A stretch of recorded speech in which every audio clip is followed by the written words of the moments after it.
Ladies and gentlemen, welcome to a special edition of Punishing Dumbass Openings. This one's really fascinating actually, and it's odd because it doesn't really belong in the Punishing Dumbass Openings in a sense that my opponent didn't play terribly badly. This is a 5-minute blitz game. He's rated, cats chasing each other outside. He's rated 1500. He played around 1500. He didn't make any blunders in the game, and yet, let's see what happens. So let me show you. So I've got the black pieces. My opponent plays d4. We have knight f6, and then e4. Now, this is a surprising way to start the game, and it's known as the Omega Gambit, or it's known as the Omega Gambit, if you're going Jonathan Trance. White is offering a central pawn.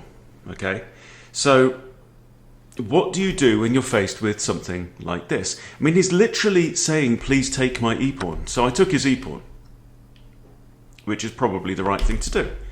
Now he brings out his queen, and you've got various things that you can do. Obviously, d5. You know, I want to keep my knight in the center. Your other knight can't defend it. f5 just looks horrible here.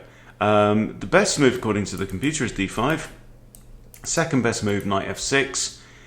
And the other is knight d6 to come back to the middle, which is a bit weird. I just play knight f6. I think, thank you for the free pawn. And black is now actually already slightly better. And, you know, as you improve through chess, you will realise that getting a slight advantage is all you need. So I'm just thinking, okay, well, let's settle in for the long term. Here, d5 is actually playable and the top engine move. It's attacked twice, defended twice though as well. I decide to go with e6. Maybe not the most accurate, but I'm thinking Indian style. I'm thinking I want to put my bishop here. I want to castle my king. And just crack on. He now pushes d5. I come out and pin the knight. I figure, look, if you want to take here, I'll probably recapture with the f-pawn, yeah? Short castle, stick my rook on the semi-open f-file in line with your queen. That's exactly what happens. He does this, I castle. Okay? He castles. I develop my second knight. And now he brings out his bishop to d3. Well, the problem with this is that the queen was protecting the knight on c3, which is now protected only by a pawn, so I go, look, I'm a pawn up. You've made it easy for me straight out of the opening. I'm a pawn up. Now, I don't mind trading. I don't mind giving you the bishop pair. Right? I've got two decent knights. I'm now a pawn up, and you've got messed up stuff down that side of the board. Okay, centralize the knight, fork the queen and the bishop. Do I want to take the bishop? Possibly, because, I mean, look, there's an issue here. We have queen and bishop looking down at h7. h7 is guarded only by the knight, but the knight is also kind of pinned, and white could also just choose to eliminate the knight, and I can't recapture because it comes straight in. Well, I mean, with check I do have king f7, I suppose. So I take out the bishop.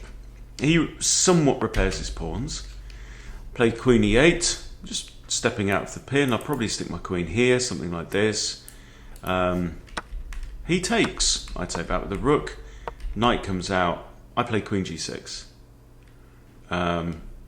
Again, maybe not the most accurate move, but quite honestly, here I'm thinking, we're both a minute or so into the game.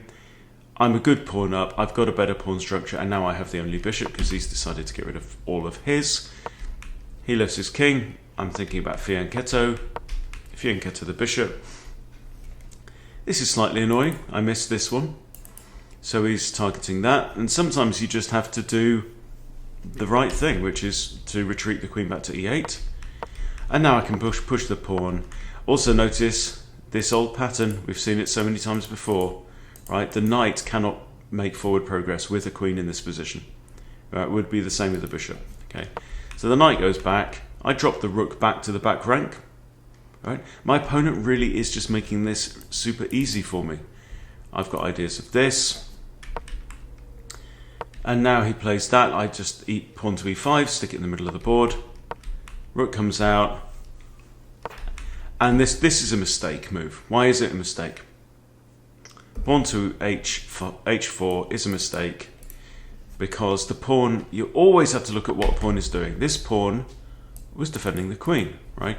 After pawn h4, now the queen is unprotected. Therefore, pawn to h5, because this knight is technically pinned. Now, he does have 2 checks, but either check just loses the knight anyway, so the game is pretty much lost. He captures here, I'll take his queen, he resigns. Okay, and let's just look at the game review. He played with 73 accuracy, okay? 3 mistakes, 6 inaccuracies, no blunders, no misses. Right? He played 15-50, but the problem is that this move right at the start is inaccurate. So he already, from this point, white has a slight edge. This point, white does not have a slight edge. So I haven't really looked into the Amiga Gambit. A general rule of thumb is if you can see a way to grab a pawn and get out of it scot-free, particularly a central pawn like this, I reckon just do it. So I mean, there's probably tricks and traps in here. I bet this guy does quite well. In fact, I'll tell you what. Let's grab his username.